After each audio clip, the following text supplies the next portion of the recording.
ஓவருக்கு 6 பால் தான். ஆனா நோ பால் போட்டா 7 பால். ஓடு ஐபிஎல் பப்பியா? இதுக்கு முன்னாடி இருக்கக்கூடிய கிரிக்கெட் ஆனந்தா ஷோல நீங்க பார்த்துருப்பீங்க. இந்தியாவை பத்தி நம்ம டிஸ்கஸ் பண்ணியிருப்போம் சாம்பியன்ஸ் ட்ரோஃபில. பட் இப்போ இந்தியாவை தவிர்த்துட்டு மற்ற டீம்ஸும் பிளஸ் செமிஃபைனலிஸ்டா யார் இருப்பாங்க, அந்த 4 டீம்ஸ் எந்தெந்த டீம்ஸ் அப்படிங்கறத பத்தியும் இந்த வீடியோல டிஸ்கஸ் பண்ண போறோம். நிறைய டீம்ஸ் பத்தி பேச போறோம். ஸோ எங்களோட ஜோ இருக்கிறாப்புல ஜெனரல் லேடிஸ் அண்ட் ஜென்டில்மேன், இந்த ICC champions trophy 2025 special cricket Ananda ஷோவிற்கு உங்களை வெல்கம் பண்றேன். ஆரம்பிக்கலாம். முதல் கேள்வியே மங்களகரமா மஞ்சள்ல இருந்து ஆரம்பிப்போம்.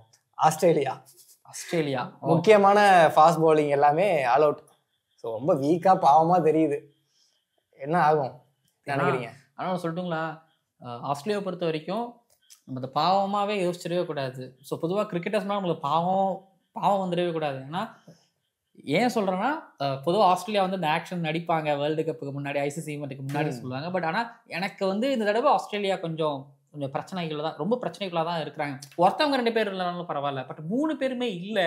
இன்னொன்று ஆஸ்திரேலியா அவங்க முன்னாடியே சொல்லிட்டாங்க, எங்களுக்கு வந்து இந்த சாம்பியன்ஸ் ட்ரோஃபியை விட ஆஷஸ் தான் ரொம்ப முக்கியம், நாங்கள் ஆஷஸுக்கு ஃபோக்கஸ் பண்ணுறோம் அப்படின்னு சொல்லிட்டாங்க. ப்ளஸ் இப்போ வேர்ல்ட் டெஸ்ட் சாம்பியன்ஷிப் வேறு அவங்களுக்கு வருது. ஸோ அதை பற்றி தான் அவங்க யோசிச்சிருப்பாங்கிறதுனால சாம்பியன்ஸ் ட்ரோஃபியே அவங்க கொஞ்சம் மைண்டில் வச்சுக்கல. அதனால இது அவங்களுக்கு பெருசாக இம்பாக்ட் இருக்காது. மறந்துடாங்க இந்த ஸ்பென்சர் ஜான்சனு, அதுக்கப்புறம் நேத்தன் எலிசேஷன். பட் ஸோ இப்போது இந்த ஐசிசி சாம்பியன்ஸ் ட்ரோஃபி அப்படிங்கிறது வந்து ஸோ இந்த அப்கமிங் ஸ்டார்ஸ், ஸோ அவங்களை ஷோக்கே அடுத்து வரக்கூடிய இந்த ஸ்டார்ஸ்களை ஒரு டேலண்ட்ஸ்களை மேபி காமிக்க போகுதுன்னு யோசிக்கிறேன். ஸோ ஆஸ்திரேலியா வந்து இந்த ஆஸ்திரேலியா ஸ்பிரிட்னு ஒன்று சொல்லுவாங்க, லாஸ்ட் மினிட் இருக்கும். இன்கேஸ் ஃபைட் பண்ணுறவங்களா இவங்க இருக்கும் பட்சத்தில் எனக்கு இவங்க செமிஃபைனலிஸ்ட்டாக என் புக்கில் இல்லை, ஆனால் செமிஃபைனலிஸ்ட்டாக இருந்தாலும் ஆச்சரியப்படுறதுக்கு இல்லை.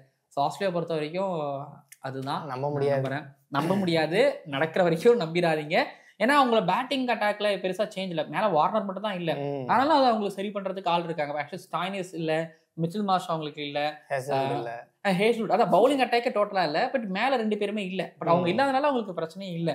அவங்க என்ன யோசிக்கிறாங்கன்னா, இது பொதுவாக இது டிரான்சாக்ஷன் பீரியடா அவங்க யோசிக்கிறாங்க. இது சாம்பியன்ஸ் ட்ரோஃபி இதுக்கு முன்னாடி 2017 வரும்பொழுதும் சில டீமுக்கு அந்த டிரான்சாக்ஷன் பீரியடா ஆக்சுவலி இருந்துச்சு. அதாவது ரீபில்ட் பண்றதுக்கான ஒரு டைமா இருந்தது. பட் இப்போ அதை எடுத்துக்கிறாங்க. இப்போ இந்தியாவுக்கே பார்த்தீங்கன்னா, இப்போ first time Virat Kohli captaincy பண்ணார், ஒரு தோனி கேப்டன்சி பண்ணதுக்கு அப்புறம். ஸோ எப்படி ஒரு புதுசோ அதே மாதிரி ஒரு புதுசு. பட் ஆஸ்திரேலியாவை குறைச்சி மதிப்பிட்டுறாதீங்க. ஆனால் ஏன் செமிஃபைனல்ஸ்ல இப்போ ஆஸ்திரேலியா இல்லை, அதுக்கு காரணம் இந்த 3 ஃபாஸ்ட் பவுலர்ஸ் இல்லாதனால. ப்ளஸ் முக்கியமான விஷயம் என்னன்னா, எனக்கு ஃபாஸ்ட் பவுலருங்கிற தாண்டி எனக்கு நான் பெஸ்ட்டாக ரேட் பண்ணி வச்சிருக்கிற கேப்டன் பேட் கமின்ஸ் இல்லைங்கிறதுனால நான் கேட்க வந்தேன். அதனால மாஸ்டர் மைண்ட் இல்லை. பட் இன்னொருத்தர் இருக்காரு, அவர் பத்தி எடுத்து கேட்கிறேன். ஸ்மித் இப்போ திரும்ப பேக் டு கேப்டன். ஐயோ ஆமா, என்ன பண்ணுவாரு? அதான் சொல்றல, இது எல்லாத்தையும் பிளான் பண்ணீங்களே, அது டைமண்ட் யார் எடுக்கிறதா? ஐயோ அதை மறந்துட்டாங்க. Steve Smith actually master mind தான். எக்ஸாம்பிளுக்கு சொல்றேன், என்னன்னா பிஜிடியில இங்க இந்தியா கிட்ட 2 தோத்துட்டாங்க இந்தியால. ஸோ உடனே ஸ்டீவ் ஸ்மித் வந்து ஒரு மேட்சை வின் பண்ணி அப்புறம் டிராப் பண்ணி முன்னாடி நல்லா எடுத்துட்டு போனாரு. ஸோ அப்படி இருக்கக்கூடிய ஸ்டீவ் ஸ்மித் வந்து பாத்தீங்க அப்படின்னா இப்போ ஸ்ரீலங்கால 2 மேட்ச் தோத்துருக்காங்க ஓடிஐ கிரிக்கெட்ல. பட் ஆனால் ஸ்டீவ் ஸ்மித் ஒரு மாஸ்டர் மைண்ட். கம்மின்ஸுக்கு சற்று குறைத்தவர் அல்ல, ஃபர்ஸ்ட் ஸ்மித் தான். ஸோ ஸ்மித் உள்ள வந்திருக்கிறாரு. பார்ப்போம் அவரோட பவுலர்ஸை வச்சு மைண்ட் பண்ணி. நீங்க கவனிச்சிங்கனாலே பேட் கமின்ஸ் கேப்டனா தான் இருப்பாரு. ஆனா அந்த டைம்ல ஸ்மித் ஸ்லிப்ல நின்றுட்டு இப்படி தடவிட்டு அப்படிம்பாரு, இப்படி போட சொல்லுவாரு, இப்படி போடுவாரு. ஸோ அப்படி இருக்கக்கூடிய ஸ்டீவ் ஸ்மித், அதான் சொல்றேங்க, நம்பிடாதீங்க. ப்ளஸ் இப்போ வேற ரொம்ப நல்ல ஃபார்ம்ல வேற இருந்துகிட்டு இருக்கிறாரு. இப்போ ஸ்ரீலங்கா நடந்த ஓடி மேட்சஸ் ஓகே அது மைண்ட்ல வச்சுக்கிட்டாலும், பட் எனக்கு ஸ்டீவ் ஸ்மித் இன்னும் அவர்கிட்ட அந்த ரன்ஸ் வந்துகிட்டு இருக்கு அப்படிங்கிறதுனால ஸோ பார்ப்போம். எனக்கு சர்ப்ரைஸாக தான், எனக்கும் திகிலாக தான் இப்போ இருந்துகிட்டு இருக்கு ஆஸ்திரேலியா பொறுத்தவரைக்கும். நியூசிலாந்து டீம் பார்க்க பயங்கரமா இருக்கு. ஆன் பேப்பரும் சரி, டீம்ல இருக்க எல்லாருமே வெறியோட காத்திருக்காங்க. நல்ல டீமாவும் தெரியுது பார்க்க. ஸோ சரி, ஐசிசி ஈவென்ட்னு வந்துட்டாலே இந்த நியூசிலாந்து எடுத்துக்கிட்டிங்கன்னா நல்லா பண்ணுவாங்க, செமிஃபைனல்ஸ்டாக இருப்பாங்க. இப்போ இந்தியாவுக்கு எப்பவுமே வந்து ஒரு ஆபத் பாந்தவனாக இருப்பாங்க அப்படின்னு தான் சொல்லுவாங்க.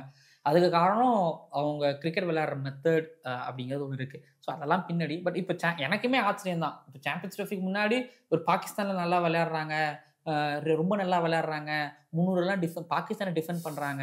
ஆக்சுவலி இந்த வீடியோ எடுத்துகிட்டு இருக்கும்போது ட்ரை சீரிஸுக்கு முன்னாடி தான் நாங்கள் எடுக்கிறோம், ஃபைனலுக்கு முன்னாடி தான் எடுத்துகிட்டு இருக்கோங்கிறதுனால எங்களுக்கு ஃபைனல் என்ன நடந்துக்கிட்டுன்னு தெரியல. ஆனால் ட்ரை சீரிக்கு முன்னாடி வரைக்கும் இப்போ கூட ஃபர்ஸ்ட் இன்னிங்ஸில் நல்லா தான் பண்ணியிருக்கிறாங்க பாகிஸ்தானுக்கு அகேன்ஸ்டா. எல்லாமே சரியாக நடந்துகிட்டு இருக்கு. இப்போ டீம் சவுத்தி ட்ரெண்ட் போட் இல்லைங்கிற பிரச்சனை அவங்களுக்கு இல்லை, ரச்சின் ரவீந்திரா இல்லைங்கிறது பிரச்சனை அவங்களுக்கு இல்லை. ரச்சின் ரவீந்திரா இல்லைனாலும் என்ன, வில்லியங்கு ஸ்பின்னர் நல்லாவும் ஆடுவார், ஃபாஸ்ட் பாலிங் நல்லா ஆடுவார், வில்லியங் ஆட வைக்கலாம். மார்க் சாப்மன் இருக்காரு, வில்லியம்ஸ் இல்லைனா மார்க் சாப்மன் தான் மேக்ஸிமம் ஆடுவார். ஸோ ஸோ இப்போ அவங்களுக்கு மார்க் சப்மோனி அவங்க வந்து ஆடுவாங்க. பிரேஸ்வெல் போன ஓடி வேர்ல்டு கப்பில் இல்லை, அவங்களுக்கு பிரச்சனையாகவும் இல்லை, சரி பண்ணிட்டு கோத்ரூ பண்ணிட்டு வந்துட்டாங்க. இப்போ பிரேஸ்வெல் அவங்களுக்கு இருக்கிறாங்க. ஸோ இப்படி நடுவு வந்து பார்த்தீங்க அப்படின்னா அந்த டீம் நல்லா வந்துட்டாங்க ஆல்ரவுண்டர்ஸ். இப்போ உங்களுக்கு கிளென் பிலிப்ஸும் ஸ்பின் போடுவார், அதுக்கப்புறம் பிரேஸ்வெல்லும் உங்களுக்கு வந்து பார்த்தீங்கன்னா ஸ்பின்னராக அவர் ஒர்க் பண்ணுவார். ஸோ இதில் ஸ்பின்னை ஆடுறவங்க டெவன் காமி ஸ்பின் ஆடுவார், வில்லியங்கும் ஸ்பின் நல்லா ஆடுவார், கேன் மாமாவும் ஸ்பின்னர் நல்லா ஆடுவார், டேரல் மிச்சலும் ஸ்பின் ஆடுவார். அதுக்கப்புறம் உங்களுக்கு கீழே கிளென் பிலிப்ஸும் இப்போ ஸ்பின்னை ஆடி 100 அடிச்சிட்டாரு. அதுக்கப்புறம் கீழே உங்களுக்கு சாண்டர் வரைக்கும் வந்து பார்த்தீங்க அப்படின்னா ஸோ ஆடிடுவாங்க இருக்கிறாங்க. ஆல்ரவுண்டர்ஸ் அவ்வளோ பேர் இருக்காங்க. ப்ளஸ் புது பவுலிங் அட்டாக்கோட வராங்க, அது ஒரு கன்சர்ன். இப்போ உங்களுக்கு வந்து ஸ்ரேயர்ஸ் வந்து இன்ஜுரி, மேட் ஹென்ரி, வில் ஆரட், அப்புறம் லாக்கி ஃபெர்குசன் ஒரு பெரிய இன்ஜுரி. ஆமாம், லாக்கி ஃபெர்குசன் இல்லாதது அவங்களுக்கு பெரிய ஒரு பிரச்சனை தான். ஸோ அப்போ Matt Henry, Nathan Smith, William O'Rourke, so இவங்களோட தான் போவாங்க. பட் இந்தியா மாதிரி தான் நான் சொல்லுவேன் இவங்களை. பேட்டிங் சூப்பராக இருக்குது, பட் இந்த காயங்களால இவங்க ஒரு பக்கம் பின்னாடி இருக்கிறாங்க. ஆனால் அது அவங்களுக்கு பெருசாக பிரச்சனையாக இருக்காது. என்னோட செமிஃபைனல்ஸ் லிஸ்ட்டில் ஸோ இவங்க இருக்கிறாங்க. எனக்கு நியூசிலாந்து மேலே ஒரு நம்பிக்கை இருக்குது. ஏன்னா அவங்களோட பேட்டிங் டெப்த்து ஒன்றும், தென் அவங்க இப்போ விளையாடுற கிரிக்கெட் ஒன்றும். William O'Rourke and Matt Henry, Nathan Smith, இதில் டெஃபேவும் இருக்கிறாரு. ஆமாம், இவங்களுக்கு துபாயும் பிரச்சனை இருக்காது, பாகிஸ்தானில் அங்கே ஆடுறதும் இவங்களுக்கு இஷ்யூவாக இருக்காதோ அப்படின்னு எனக்கு தோணுது. தென் எனக்கு தோணுது. பட் டாம் லத்தமோட பேட்டிங் மட்டும் ஒரு பிரச்சனையாகவே இருக்குது, ரன் அடிக்க மாட்டாரு. ஸோ அப்போ நான் சொன்னதில் 2 டீம் எனக்கு செமிஃபைனல்ஸ் தோணும். இந்தியா, நியூசிலாந்து 2 டீம் இந்த குரூப்ல இருந்து போவாங்க. இந்த இடத்துல பாகிஸ்தான் இல்லையா? இப்போ பாகிஸ்தான் என்ன மாதிரி போவாங்க? Actually correct. அதாவது இந்த சாம்பியன்ஸ் ட்ரோஃபி நெருக்கி ஒரு 3 மேட்ச் தான் ஆடுறாங்க. ஆனாலும் எனக்கு பாகிஸ்தான் மேலே கொஞ்சம் நம்பிக்கைங்கிறது ரொம்ப கம்மியாக தான் இருக்குதுன்னு தோணுது. ஏன்னா இப்போ அந்த டீமோட காம்பினேஷனை இப்போ தான் அவங்க செட் பண்ணுறாங்க. ஸ்பின்னர்ஸை இப்போ தான் தேடி எடுத்து அவங்க கிட்ட ஸ்பின்னர்ஸ் இருக்கிறாங்க. ரொம்ப நாளாவே ஒரு பிரச்சனை என்னன்னா அவங்க கிட்ட பிளேயர்ஸ் இருக்காங்க, ஆனால் அந்த பிளேயர்ஸ் கிட்ட இந்த கம்யூனிகேஷன் நடச்சுன்னு தெரியல. இப்போதான் அந்த ஆகா அலி, சல்மான், அப்ரார் இவங்க உள்ள கொண்டு வராங்க. ஃபாஸ்ட் பாலர்ஸ் இருக்கிறாங்க, ஷைன் ஷாஃப்ரி, நசீம் ஷா, ஹாரிஸ் ரஃப் எல்லாம் அமைஞ்சாச்சு. பட் மேலே பேட்டிங் மட்டும் கொஞ்சம் ஷேக்கியாக இருக்கு. இன்னும் பாபர் அசமுக்கு அந்த ஓப்பனிங் பொசிஷனுங்கிறது கொஞ்சம் ஒரு மாதிரி சரியாக வருமா? பேட்டிங் கொஞ்சம் ஆன் அண்ட் ஆஃபாக இருக்காங்கிறதுனால எனக்கு பாகிஸ்தான் மேலே கொஞ்சம் டவுட்டாக இருக்குது. இப்போ ஆஸ்திரேலியா சீரீஸ்லாம் வின் பண்ணலாம் இருக்கலாம். பட் ஒன்று இந்தியா தான் வரணும், இல்லை பாகிஸ்தான் வரணும். பட் எனக்கு இந்தியாவும் நியூசிலாண்டும் வருவாங்கன்னு எனக்கு தோணுது. பட் சொல்ல முடியாது, பாகிஸ்தானும் அந்த ஐசிசி ஈவென்ட்ல திடீர்னு ஏதாவது ஒன்று பண்ணிட்டு வருவாங்க. ஹோம் அட்வான்டேஜ் இருக்கு இல்லையா? ஹோம் அட்வான்டேஜ் இருக்கு.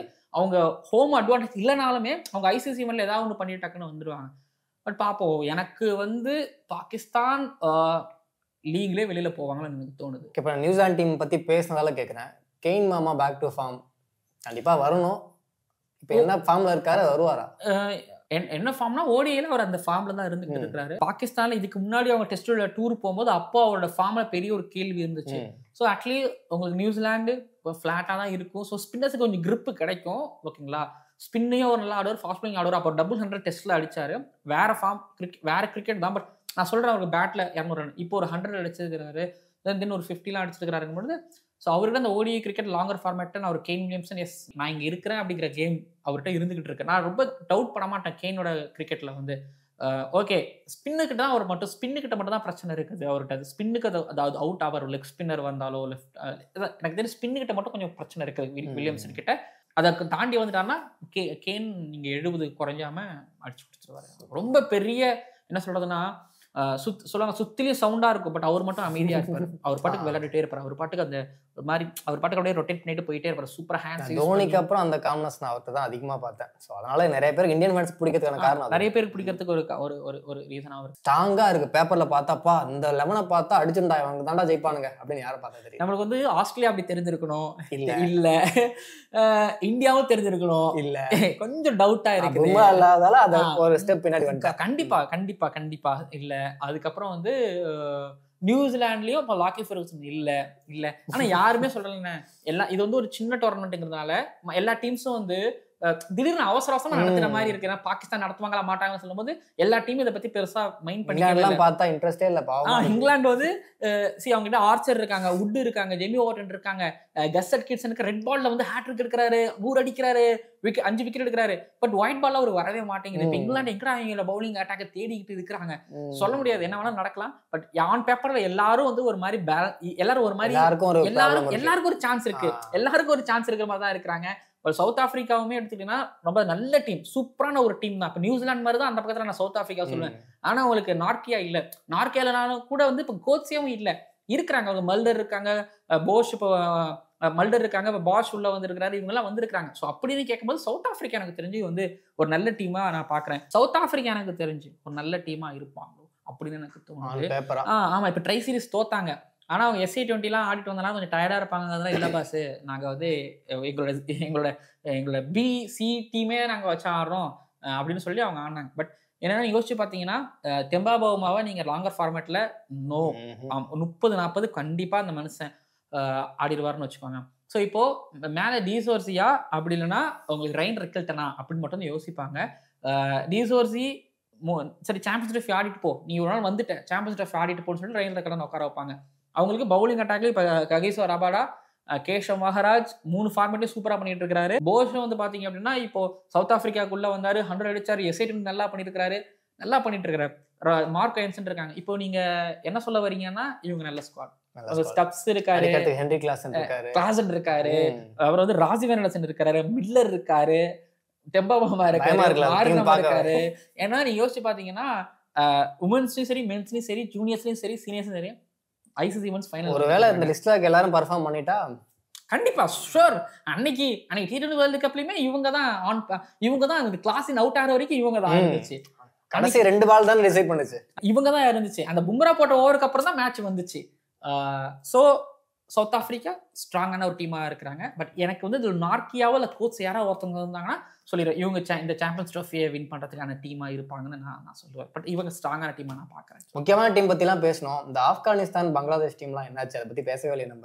என்னன்னா எனக்கு தெரிஞ்சு இந்த சாம்பியன்ஸ் ட்ராஃபில ஆப்கானிஸ்தான் முக்கியமான டீமா எங்கேயும் முக்கியமான டீம்னு சொல்லுவாங்களோன்னு எனக்கு தோணுது. ஏன்னா நீங்க ஓடி வேர்ல்டு கப் எடுத்து பாத்தீங்கன்னா வந்து ஆல்மோஸ்ட் செமிஃபைனலிஸ்டா இருக்க வேண்டியது. ஏன்னா அந்த டீம்ல இப்போ ஜொனத்தன் ட்ராட் உள்ள வந்ததுக்கு அப்புறம் அவங்க சப்போர்ட் ஸ்டாஃப் எடுக்கிற விதமும் ஸோ எல்லாமே அவங்க ஒரு மாதிரி டோட்டலாக சேஞ்ச் பண்ணி வச்சிருக்காங்க. இன்னொன்று எனக்கு ஆப்கானிஸ்தான் எடுத்து சொல்லணும்னா அவங்களுக்கு ஹோம் கிரவுண்டா இருந்தது வந்து அவங்க கிரவுண்டு ஊர்ல கிடையாது, ஹோம் கிரவுண்டா இருந்தது செகண்ட் ஹோம்ல. அவங்களுக்கு ஃபர்ஸ்ட் ஹோமா இருந்தது UAE தான், துபாயில நிறைய விளையாண்டுருக்காங்க. ஆப்கானிஸ்தானுக்கு இப்போ துபாயில நடக்கிறதுங்கிறது ஒரு அட்வான்டேஜ். ஸோ இன்கேஸ் இவங்க செமிஃபைனலிஸ்டா போனாங்க, இன்கேஸ் இவங்க செமிஃபைனலிஸ்டா ஆனாங்க அப்படின்னா இவங்களை வந்து அவ்வளோ குறைவா மதிப்பிட்டவே கூடாது. இவங்க கிட்ட இருக்கக்கூடிய அந்த ஃபசல் கக் ஃபரூக்கி, அதுக்கப்புறம் வந்து பாத்தீங்கன்னா நபீல் ஹக் ரிட்டையர் ஆகிட்டாரு, எல்லாரும் மறந்துருப்பாங்க. ஸோ நபீல் ஹக் ரிட்டையர் ஆகிட்டாரு. இப்போ ஃபசல் கக் ஃபரூக்கி, கசன்ஃபர் மட்டும் தான் இவங்களுக்கு இல்லாத ஒரு டிராபேக். பட் பவுலிங் மட்டும் இவங்களுக்கு நல்லா அமைஞ்சு, ஒரு ஃபாஸ்ட் பவுலிங் நல்லா அமைஞ்சதுன்னா ராஷித் கான், நூர் அகமது, அதுக்கப்புறம் கரோத்தின்னு சொல்லிட்டு ஒரு பவுலர் இருக்காரு. ஸோ இவங்க சரியா பண்ணி ஃபசல் கக் ஃபரூக்கி சரியா பண்ணினா மட்டுமே இவங்களால ஒரு வாய்ப்பு இருக்குன்னு நான் நினைக்கிறேன். பட் பாப்போம், பவுலிங் வச்சே மேபி பவுலிங் அண்ட் பேட்டிங். ஏன்னா உங்களுக்கு அந்த ஓடி வேர்ல்டு கப்ல என்ன ஆச்சுன்னா மேல இருக்கிற இந்த ரஹ்மானுல்லா குர்பாஸ் ஒரு பக்கம் அடி சக்குன்னு எடுத்துட்டு போனதுக்கு அப்புறம் கீழே வந்து பாத்தீங்க அப்படின்னா அவளை கேப்டன் ஷஹீதி, அதுக்கப்புறம் குல்பாதின் நயீப், இப்ராஹிம் சத்ரானு, இவங்க எல்லாமே அப்படியே தேத்தி எடுத்துட்டு போயிட்டு ஒரு 280ங்கிற ஸ்கோரை வச்சுட்டாங்க. எங்ககிட்ட இந்த பவுலிங் அட்டாக்கு இந்த ஸ்கோர் எங்களுக்கு போகும் அப்படிங்கிற மாதிரி அவங்க பண்ணாங்க. ஸோ இப்போ அவங்களுக்கு இங்கிலாண்டே அவங்க ஆல்ரெடி வின் பண்ணியிருக்கிறாங்க ஓடி வேர்ல்டு கப்ல. ஆல்மோஸ்ட் ஆஸ்திரேலியா கிட்ட அவங்க வின் பண்ண வேண்டியது எனக்கு மேக்ஸ்வெல் இல்லைன்னா. ஸோ இப்போ இவங்க ஆட போறது எல்லாமே பாகிஸ்தான்ல கொஞ்சம் கிரிப்பு கிடைச்சதுன்னா நூர் அகமது, ராஷித் கான், ஸோ இவங்க இது 20 ஓவர்ஸ் மேபி ஏதாவது கேம் சேஞ்சிங் ஓவரா இருக்கலாம். பட் கசன்ஃபர் இவங்க ரொம்ப மிஸ் பண்ணுவாங்கன்னு நினைக்கிறேன். நான் இந்த டாப் செமிஃபைனல்ஸ்க்கு வருவாங்களோ எனக்கு தோணுது, கொஞ்சம் லைட்டா தோணுது. பட் இவங்களுக்கு 50-50 நான் வச்சுக்கிறேன், நான் உங்களுக்கு ஆப்ஷனா நான் வச்சுக்கிறேன். இன்னொரு பக்கம் நீங்க நம்ப மாட்டீங்க, பங்களாதேஷ் எடுத்துக்கிட்டீங்கன்னா சரி பங்களாதேஷ் வந்து யாரோட லிஸ்ட்லயும் இருக்கவே மாட்டாங்க. ஆனால் சொல்றேன் நல்ல பவுலிங் அட்டாக், நல்ல ஃபாஸ்ட் பவுலிங் அட்டாக் வச்சிருக்காங்க. எனக்கு இவங்கள வந்து எனக்கு இந்த ரிஷாத் ஹுசைன் சொல்லிட்டு ஒரு லெக் ஸ்பின்னர் இருப்பாரு, அதுக்கப்புறம் இவங்க வந்து அந்த நசூம் அகமது, அப்புறம் நஹீத் ரானா, அப்புறம் தன்சீம், இவங்க எல்லாருமே வந்து இப்படி பங்களாதேஷ்ட இப்படிப்பட்ட பவுலர்ஸ் இருக்கிறாங்களா அப்படின்னு கேட்கற அளவுக்கு அவங்களோட ஃபாஸ்ட் பவுலிங் அட்டாக் நல்லா இருக்குது. இதுலயே வந்து பாத்தீங்க அப்படின்னா இதுல வந்து எப்ரோ டைசன்லாம் நான் மிஸ் பண்றேன். அவர்லாம் இருந்தாருன்னா இது இன்னும் ஒரு பெட்டரான ஒரு ஃபாஸ்ட் பவுலிங் அட்டாக்கா இருந்திருக்கும். ஸோ நீங்க மேல எடுத்துக்கிட்டீங்கன்னா ஷக்கீப் அல் ஹசன் இல்லைனாலும் உங்களுக்கு ஷக்கீப் அல் ஹசன் மாதிரி நான் ஆகும்னு சொன்னா மெஹதி ஹசன் மிராஸ் பேட்டிங்ல வந்து ஒரு அடிச்சு கொடுத்துறாரு. என்னன்னா இப்ப அவங்களுக்கு மேல இருக்கக்கூடிய அந்த பேட்டர்ஸ் நல்லா விளையாண்டாங்கன்னா, மேல வந்து இந்த ஷண்டோ, ஹெரிடோய் இவங்க நல்லா விளையாண்டாங்க அப்படின்னா ஸோ மேபி இவங்களுக்கு சான்ஸ் எனக்கு வந்து ரொம்ப கம்மி தான். ஆனாலும் எனக்கு இவங்க ஓடி கிரிக்கெட்ல ஒரு சவுத் ஆப்பிரிக்காவை பீட் பண்ணுவாங்க, ஒரு நியூசிலாண்டை பீட் பண்ணுவாங்க, இந்தியா அவங்க ஹோம்ல பீட் பண்ணுவாங்க. மற்ற டீம்ஸ் வீக்கா தெரியுது, இவங்க கொஞ்சம் அட்வான்டேஜ் எடுத்தாங்கன்னா சான்ஸ் மேபி அன்னையே இவங்களுக்கு பெட்டரான டேவா இருந்து. இப்போ நான் சொல்லலாம் இதுல வந்து பாத்தீங்கன்னா இந்த தஸ்கின் அகமது, அதுக்கப்புறம் இந்த தன்சீம், இந்த நஹீத் ரானா, இவங்க எல்லாமே வந்து சில பேர் வந்து பாத்தீங்கன்னா சின்ன கட்டர்ஸ் போடுவாங்க, சில பேருக்கு அந்த மூவ்மெண்ட் லேட்டரல் மூவ்மெண்ட்லாம் இருக்கும். இவங்களோட பவுலிங்லாம் ஒரு சில பைலேட்டரல் சீரீஸில் பார்க்கும்போது நல்லா இருக்கும். ஸோ வெஸ்ட் இண்டீஸ்லாம் இவங்க பீட் பண்ணாங்க ரீசெண்ட் பாஸ்ட் டைம்ல இந்த ஒயிட் பால் கிரிக்கெட்டில். ஸோ அப்படிங்கும்போது பங்களாதேஷுக்கு எனக்கு எந்த அளவுக்கு மேலே வருவாங்கன்னு எனக்கு தெரில. பட் இவங்க கிட்டேருந்து நான் எதிர்பார்க்குறேன். காலங்காலமாகவே இப்போ 2007 இந்தியாவை பீட் பண்ணாங்க. பீட் பண்ணதுக்கப்புறம் இன்னமும் இவங்க இப்படி தான் இருக்காங்க. ஸோ ஆப்கானிஸ்தான் இவங்களோட பாருங்களேன் ஒரு மேலே போயிட்டாங்க. ஸோ இப்போ சாம்பியன்ஸ் ட்ரோஃபி இதுக்கு முன்னாடி போன சாம்பியன்ஸ் ட்ரோஃபி 2017 என்ன நடந்ததுன்னா 300+ இவங்க சேஸ் பண்ணணும் அகேன்ஸ்ட் நியூசிலாந்து. இதில் மஹமுதுல்லாவும் ஷக்கீப் ஹசனும் சேர்ந்து 100 ரன் அடிச்சு 2 ரன் பார்ட்னர்ஷிப் போட்டு 3 ரன் சேஸ் பண்ணி நியூசிலாண்டை வெளியில் அனுப்பி இவங்க செமிஃபைனலிஸ்டாக இருப்பாங்க. ஸோ மறந்துடாதீங்க, போன சாம்பியன்ஸ் ட்ரோஃபியில் பங்களாதேஷ் செமிஃபைனலிஸ்டாக இருந்தாங்க. இப்போ அண்டர்ரேட்டட் இல்லை, எல்லாம் இவங்களை மறந்துட்டாங்க. பட் ஞாபகப்படுத்த மாதிரி ஏதாவது ஒரு பர்ஃபார்மன்ஸ் கொடுத்து யோசிக்க வைப்பாங்கன்னு எனக்கு தோணுது. பார்ப்போம் என்ன சொல்லிட்டேன். பட் ஆனால் ஓடியில் இவங்க நல்ல டீம். T20 தான் இவங்களுக்கு பிரச்சனை. T20 இவங்க ஸ்ட்ரைக் ரேட் இல்லையே அது இல்லைன்னு சொல்லுவாங்க. பட் இவங்க கிட்ட ஓடியில் வந்து ஓடிக்கான டீம் இவங்க கிட்ட இருக்குது. பட் இவங்களோட விட மற்ற டீம் பெட்டராகவே இருக்காங்க. அதுதான் விஷயம். ஓகே, இப்போ ஓவரால் எல்லா டீமை பற்றியும் பேசிட்டோம்னு நினைக்கிறேன். இங்கிலாந்து இப்போ பைலேட்டரல் சீரிஸ் வந்து அடி வாங்கியிருக்காங்க. ஸோ அந்த டீமை பற்றி ஏதாவது சொல்லணும்னு இருக்கா? இங்கிலாந்து வந்து இப்போ நீங்கள் எப்படி நீங்கள் யோசிச்சு பார்த்தீங்கன்னா ஓடி வேர்ல்டு கப்லேயே அவங்க கீழே தான் இருந்தாங்க. சாம்பியன்ஸ் ட்ரோஃபிக்கு அவங்க வருவாங்களா மாட்டாங்களா அப்படிங்கிற கொஸ்டின் தான் இருந்துச்சு. கடைசியில தான் அவங்க வந்து இந்த ஸ்ரீலங்காவில் கொஞ்சம் வெயிட் பண்ணி கொஞ்சம் பாயிண்ட்ஸை தேத்தி அப்படின்னு தான் உள்ளே வந்தாங்க. மற்ற டீம்களோட உதவியோட தான் உள்ளே வந்தாங்க. பட் திரும்ப அது தொடருது அப்படிங்கிறதும் அதுக்கப்புறம் எதிர்பார்த்த பிளேயர்ஸ் இந்த பெர்ஃபார்மன்ஸ் கொடுக்கல. இப்போ ஹாரி ப்ரூக் எடுத்துக்கிட்டிங்கன்னா இப்போ ஒன்றும் இல்லை, இப்போ இந்தியாவில் வந்து சுப்மன் கில் ஃபியூச்சர் ஸ்டார்னு சொல்கிறாங்க. ஆனால் player of the match award, player of series award performance அவர் ஒன்று கொடுக்குறாரா? ஸோ அந்த யங்ஸ்டர் ஒன்று பண்ணுறாரா? இப்போ ஸ்ரீலங்காவில் துனித் வலான்னு சொல்லிட்டு ஒரு யங்ஸ்டர் இருப்பார். இவர் ஃபியூச்சர் கேப்டன்ரா, நாங்கள் சூப்பர் ஸ்டார் நிலநிறுத்தோண்டா அப்படிங்கும்போது அவர்கிட்ட ஒன்று. இப்போ ரச்சின் ரவீந்திராவை சொல்லும் போது ரச்சின் ரவீந்திரா ஆல் ஓவர் வேர்ல்டில் போயிட்டு இப்போ இந்தியா கிட்ட அன்னைக்கு 150 பெங்களூர்ல அடிக்கிறது, ஹோம்ல வந்து 200 அடிக்கிறது, இதெல்லாமே பண்றாங்க. பட் ஹாரி ப்ரூக் கிட்ட இருந்து அது வரல. ஜாஸ் பட்டலரோட பாடி லாங்குவேஜ் அவ்வளோ சிறப்பாகவும் இல்லை. மேலே டக்கட் அண்ட் சால்ட் கொடுக்குற ஸ்டார்ட்டை வந்து கீழே இருக்கிறவங்க அதை பெருசாக பயன்படுத்திக்கல. லீம் பட்டுன்னு அடிக்க போறவர் தான் சூரியகுமார் யாதவ் தான். ஆனா அங்க அவருக்கு ஆனா அவரால் அங்க கான்ட்ரிபியூட் பண்ண முடியலங்கிறது ஒரு பிரச்சனை. இந்த பவுலர் மட்டும் வச்சுட்டு என்ன பண்ண முடியும்? மார்க்கோட்டியும் ஆர்ச்சர் இருக்கிறாங்க. பட் எனக்கு அதில் ரஷீத் வேர்ல்டு கிளாஸ் ஸ்பின்னர் இருக்காரு, மறந்துடக்கூடாது. லெக் ஸ்பின்னர் அவர் தான் இங்கிலாண்டோட பெஸ்ட் லெக் ஸ்பின்னர் இருக்கிறாங்க. பட் ஆனா அவர் மட்டுமே தானே போட்டுட்டு இருக்காரு. ஸோ அதுதான் பிரச்சனை. இது பாருங்களேன், இன்கன்சிஸ்டன்ட் பவுன்சஸ் நிறைய போட்டு இருக்காங்க. இப்போ ஹர்ஷித் ராணா கிட்ட நான் சொல்லல, கன்சிஸ்டண்டா 140 அடிக்கிறாரு, பவுன்சஸ் கன்சிஸ்டண்டா இருக்கு. பட் இன்கன்சிஸ்டன்ஸ் லெங்க்த்ல பவுன்சஸ் போடுறதுங்கிறது அவங்களுக்கு பிரச்சனையா இருக்கு. எந்த கண்டிஷன்ஸ்ல நம்ம என்ன மாதிரியான பவுலிங் அப்ளை பண்றோங்கிறது ஒன்று இருக்கு. கஸ்டர் கேசன் ரெட் பால்ல மான்ஸ்டரா தெரியுறாரு. பட் இங்க வந்து பாத்தீங்கன்னா நீங்க டாம் அண்ட் ஜெர்ரில பாத்தீங்கன்னா ஜெர்ரி இவ்வளவு பெருசா இருக்கும், டக்குனு ஒரு சின்னதாயிருல ஒரு டாம் அந்த மாதிரி பெருசா இருக்கட்டும். அந்த மாதிரி கஸ்டர் கின்சன் பால் ஒயிட் பால் டிஃப்ரெண்டா இருக்குது. ஒயிட் பாலுக்கே கஸ்டர் கின்சன் வேணாங்கிற மாதிரி இருக்குது. இயான் மோர்கனை கூப்பிட்டுவாங்க, டீமை சரி பண்ணுவாரு, டீமை சூப்பரா ரெடி பண்ணி கொடுப்பாரு, லீட் பண்ணி கொடுப்பாரு. பட் இயான் மோர்கன் வந்தா சரியாயிருமானா இல்ல கொஞ்ச நாள் சரி பண்ணிடுவாரு அப்போ. பட் இங்கிலாண்டோட நிலைமை இப்போ இந்த மாதிரி ஒரு மாதிரி அதாவது என்ன சொல்றதுன்னா அந்த ஊஞ்சல்ல ஆடிட்டு இருக்க மாதிரி இப்போ ஆடிட்டு இருக்கிறாங்க. அப்படி கவலைக்கிடமா இருக்குது. ஊஞ்சல்ல ஆடிட்டு இருக்கிறாங்க. வந்தா நல்லா இருக்கும், பார்ப்போம். இப்போ எல்லா டீமை பத்தியும் பேசிட்டோம். நறுக்குன்னு 4 டீம். ஓகே, செமிக்கு ப்ரெடிக்ஷன் சொல்லுங்க. கிரிக்கானதா செமிஃபைனலிஸ்ட் ப்ரெடிக்ஷன் அப்படின்னா இந்தியா நான் ஆல்ரெடி சொல்லிட்டேன். இங்க இருந்து நியூசிலாந்து, அந்த பக்கத்துல இருந்து சவுத் ஆப்பிரிக்கா, ஆஸ்திரேலியா வருவாங்கன்னு எனக்கு தோணுது. ஸ்டில் தோணுதா? எனக்கு ஆஸ்திரேலியா வருவாங்கன்னு தோணுது. அங்க இருந்து எனக்கு ஆஸ்திரேலியா மேல ஒரு நம்பிக்கை இருக்குது. ஆஸ்திரேலியா அப்படிலாம் இன்னொரு ஆப்ஷன் வச்சுக்கணும்னா அங்கேருந்து ஆப்கானிஸ்தான் சொல்லுவேன். ஸோ 4 டீம் இல்லைன்னா ஆப்கானிஸ்தான் 4 டீம் ஓகேங்களா. இந்தியா, நியூசிலாந்து இந்த பக்கத்துல இருந்து, அந்த பக்கத்துல இருந்து சவுத் ஆப்பிரிக்கா, அப்புறம் ஆஸ்திரேலியா வருவாங்கன்னு எனக்கு தோணுது. இல்லை இவங்களுக்கு ஒரு சான்ஸ் வந்து ஆப்கானிஸ்தான் இருக்காங்க எனக்கு தோணுது. ஓகே, நீங்கள் சொன்ன என்னோட ஒரு ஐடியா சொல்லவா? நீங்கள் சொன்ன நாளுமே ஓகே. எனக்கு பாகிஸ்தான் வந்துருமோன்னு தோணுது. பட் பார்க்கலாம், கண்டிப்பாக பேசுகிறோம். ஓகே, இப்போ பாகிஸ்தான் வருவாங்க அப்படிங்கிற மாதிரி ஜோ சொல்லியிருக்காரு. அப்போ பாகிஸ்தான் வருவாங்கன்னா இங்க இருந்து 2 டீம், அதாவது இந்தியாவில் பங்களாதேஷ், நியூசிலாந்து, பாகிஸ்தான். ஸோ அப்போ இந்த குரூப்ல இருந்து 2 செமிஃபைனலிஸ்ட் யாரு? நான் எக்ஸ்ட்ரா தான் பாகிஸ்தான் சொன்னேன். ஓகே, நியூசிலாந்து இல்லனா பாகிஸ்தான். ஓகே டன், இதேதான் எனக்குமே இதேதான். ஆனா 8 சொல்ற மாதிரி இருக்குங்கிறதா எனக்கு ஒரு விஷயம்.